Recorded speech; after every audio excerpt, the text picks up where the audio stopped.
A friend contacted me the week before Christmas to tell me a sad story from her family. Her mother, who's a widow, lives in her hometown, about 3 hours from here, and her brother and his children live in that town too. The story was that her brother and her mother got in a fight over politics, and now he was refusing to bring her to church for Christmas. And she was disgusted and heartbroken and upset. Maybe you can relate to that. She said to me, "Well, we're not exactly a manger scene this year, are we? I guess we're not the Holy Family." But who among us has not had our heart broken at some point by something that happened in our family? Who among us has not done or said something in the past that we regret, that we wish we could take back and do differently? The Feast of the Holy Family comes around once a year and offers us an opportunity to look backward at what could have been different and to look forward at what we would like it to be like in the future. And in order for us to fully participate in this feast, we need to be clear on what God is telling us to do. Not too long after I was out of college, I was at a friend's house, and her mother was there too. I got along with her mother very well. She was floating in and out of our conversation. But at one point, I was on my high horse because I was telling a story about how I had a disagreement with my parents, and I was explaining how very wrong they were and how I had to set them straight. And of course, I was in my early 20s then, so I knew a lot. And my friend's mother floated in from the kitchen and said, "I couldn't help but overhear what you were talking about. And I just want to say, I'm a mother, and sometimes I'm right and sometimes I'm wrong. But I'd like to tell you something that's true about parents. We don't want our children to correct us. We want them to love us. We don't want our kids to correct us. We want them to love us." And that was her way of saying what Sirach said in the first reading today. He said, "Be kind to your parents. Honor your father." And then how about this word? "Revere your mother. Be good to them. Be kind to them." And then the prophet says, if you are good to your parents, you will pay back a multitude of sins from your past. It forgives your earlier sins. It reverses things that you wish you could change to be good to your parents. So God is saying the same thing that she was saying.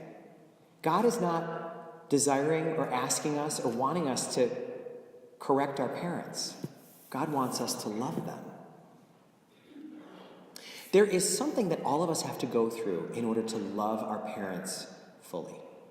And that is, we have to get over the fact that we did not have a perfect childhood. No one had a perfect childhood, and so we need to find a way to move beyond our disappointment over that so that we can find peace now. I mean, it helps because we get to realize no one had a perfect childhood. What I asked them for, they couldn't give me because no one's capable of that, and I can forgive them and move forward. It's necessary for us to do that. And life is forgiveness school. So we might as well start with the people that are at our table, with the people who loved us first. A few years ago, I met a woman who had given up a career, a very successful career, as a professor of nursing at a prestigious Washington, D.C. area university. She had a doctorate, but now she was living in a small town in Western Mass, the one where she grew up, and she was living with her mother, who had dementia. She had walked away from her career, from her friends in D.C. She had walked away from her privacy. She was now living in her old childhood bedroom. And I said to her, "I want you to know I really admire you. That sounds so hard, what you're doing." And she said, "Well, the fourth commandment isn't a suggestion." She said, I've always taken God's commands as orders. And what's the fourth commandment? To honor your father and your mother.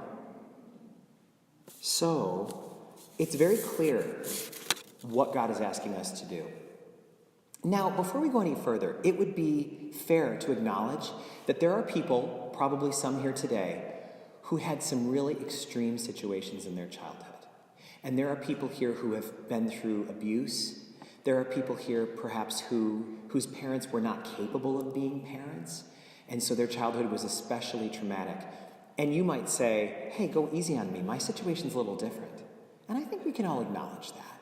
Sure, there are some situations that need special care. But no matter who we are, every single one of us can ask ourselves this question. If God's decisions have a purpose, and if God doesn't make mistakes, why was I born into my family? Why my parents? Why was I placed where I was? What lessons did I have to learn that only they could teach me?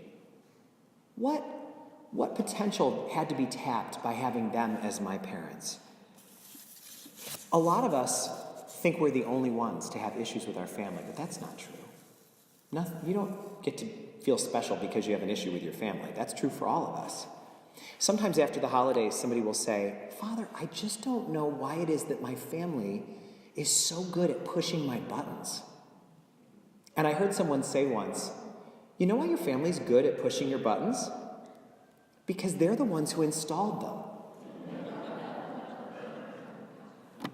They know how to do it. This week, we can acknowledge that we just finished Thanksgiving and Christmas, and there might have been some things that happened there that could have been a little different. How were your holidays with family? Did things go well? Did it reach its potential? Are there things that you said that you regret? Or actions you took or attitudes you had that you wish you could change?